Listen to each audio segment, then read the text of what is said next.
What's going on, people? We are Tottenham TV, back here for another Tottenham update. And what are we going to talk about after the Daily Porro is gone? Because we've been filling our time with it every single day, this Daily Porro.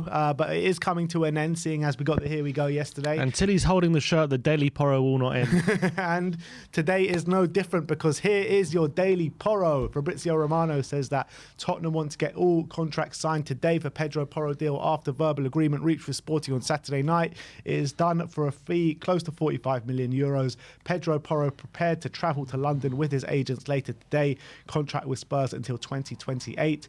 And he also went on to confirm that the medical will be on Monday for Pedro Porro. A publication called Record Portugal said Pedro Porro's move to Tottenham will be announced in the next few hours, but somehow I don't think that is the case. But it's just so good to finally get our man, isn't it? Yeah, I mean, the constant uncertainty about whether Spurs are going to screw up this deal, whether we can get this, There's still uncertainty. You never know, exactly. And look, Romano gave the here we go for Danjuma to Everton, and that didn't happen. So you never know until he's holding up the shirt. But I'm very, very excited about this transfer. It's one we all wanted. It's one that we're all pretty confident that can be a massive upgrade at right wing back, and I'm super happy that we're finally getting him through the door, and I can't wait to see what he's going to bring to this club and what he's going to bring to the team. And it's going to be so good to see two threats now down either side, you know, being able to contribute in the final third, and good crossing ability, and actually be able to be effective when Spurs go forward on either side. And I'm really confident Porro can do that for us. And as well, I think it kind of signals, I don't know whether it's a change, but it signals something different within the hierarchy, where I think a year ago or previously, I should say, they wouldn't have done this deal having Emerson and Doherty already at the club, and it doesn't look like they're going to be shipped out before the end of the window. And we even heard at the beginning of the window saying, you know, the Porro deal is complicated because Emerson and Doherty are so happy at Tottenham and they're not going to get rid of them, and it's going to be difficult to do. And I remember saying at the time, look, if there's an upgrade there, you just got to get him through the door, and Emerson and Doherty are making this system ineffective, and we need to make a change, whether if they're still at the club or not.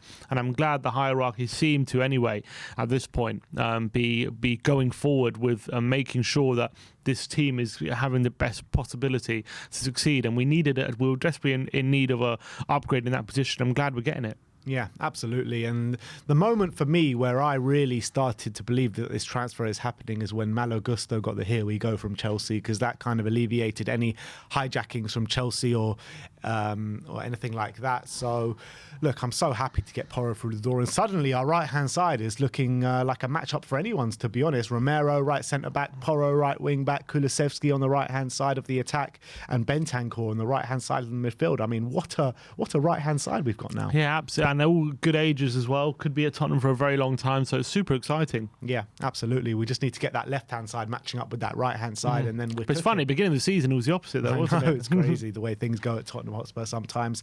But anyway, that is your Daily Porro. Let's move on to another potential incoming from now until the end of the window. Piero Hincapie of Bayer Leverkusen.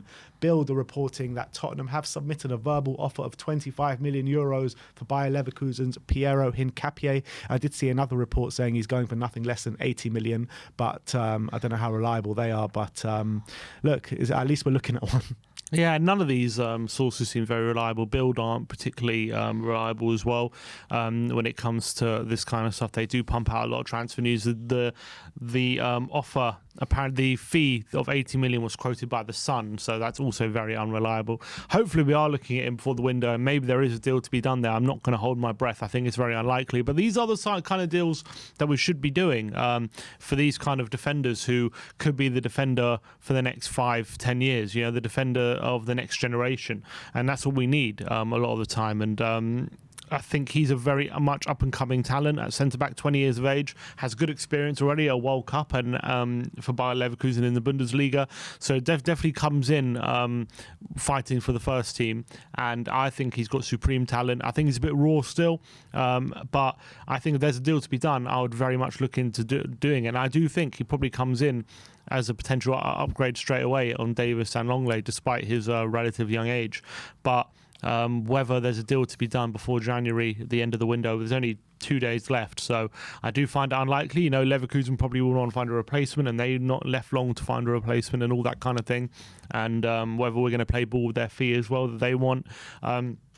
All seems very unlikely to me, but I hope we are looking for a centre-back before the end of the window because we are in desperate need for one. Yeah, me as well. I mean, I think it would be an absolutely unreal signing to bring in at this stage of the window, but I think by the time the window shuts, I think it would just be the two that we have now in Danjuma and Pedro Porro. But we'll have to wait and see. Hopefully they can pull something out the bag in the last minute, but the jury is definitely out.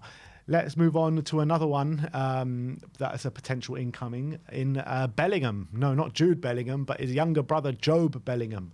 A publication called The Footy Insider, who are notoriously unreliable, say that Tottenham are working on a deal to sign Jobe Bellingham from Birmingham ahead of the summer window.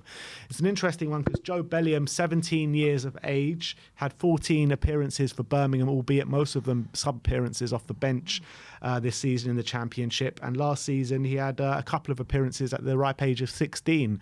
And he has impressed there as well, from what I'm hearing. I haven't seen any of his performances, but what I'm hearing is that he's definitely going in the right direction. Who knows if he'll hit the heights of what Jude Bellingham has hit, but get him in is what I say. Yeah, why not? I mean, I've never seen. If he wasn't Jude Bellingham's brother, I'd literally have nothing to say about him. I've got no idea how good he is. I know Jude Bellingham at 16 was starring already for Birmingham, and obviously he left at 17 and they retired the shirt. What number does he wear for Birmingham? We're going to have to retire that one as well. But sure, if he goes anywhere even half as good as his brother right now, then he'd definitely be worth taking a punt on. And he's his brother's doing wonders out in Dortmund and looking for a big move this summer. So maybe if we could get on the Bellingham family genes, maybe there's something to do there, but I don't know. I've got no idea if he's going to be a star or not. I've got no clue. Look, get Jobe Bellingham in. Get him to convince his brother to move to Spurs. Exactly. We're cooking, you know what I mean? Tell Joe you can only come if you bring your brother. Exactly. That's what I would say. All right, and let's move on to the last story of the day, which is the FA Cup draw, which takes place tomorrow just before the West Ham game. So I imagine it will happen about 7:30. Tottenham are number one in the pot going in tomorrow. And we can face the likes of Southampton, Wrexham or Sheffield United, Ipswich, or Burnley, Manchester United, Luton or Grimsby, Derby or West Ham, Stoke City, Blackburn or Birmingham, Leicester, Sheffield Wednesday or Fleetwood, Manchester City, Bristol City, Brighton, Fulham or Sunderland or Leeds. So, I mean, if we can avoid Man City, Brighton or Manchester United, anything's a kind tie, isn't it?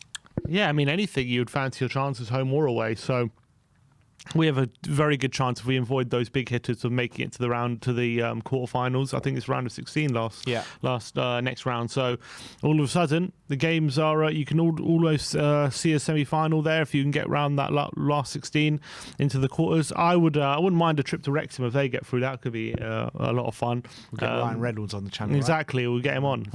Maybe we'll get a film going, but we'll see about that. But look, I think FA Cup, it's the draw, how it's gone so far, it's fallen kindly for a team like us who really want to have a good go at it. So let's see what the draw brings tomorrow. And if it's kind, then all of a sudden, then we can have a real chance. Yeah, so what are we saying? Anyone but those three teams, pretty much. Yeah, and I think we'll probably go through. All right, so there you have it. The FA Cup draw tomorrow night at around 7 o'clock, just before the West Ham game. But that is your Tottenham update for today. Let me know in the comment section below what you thought of all the news stories we brought to you today. Like, subscribe and comment. And as always, come on you Spurs.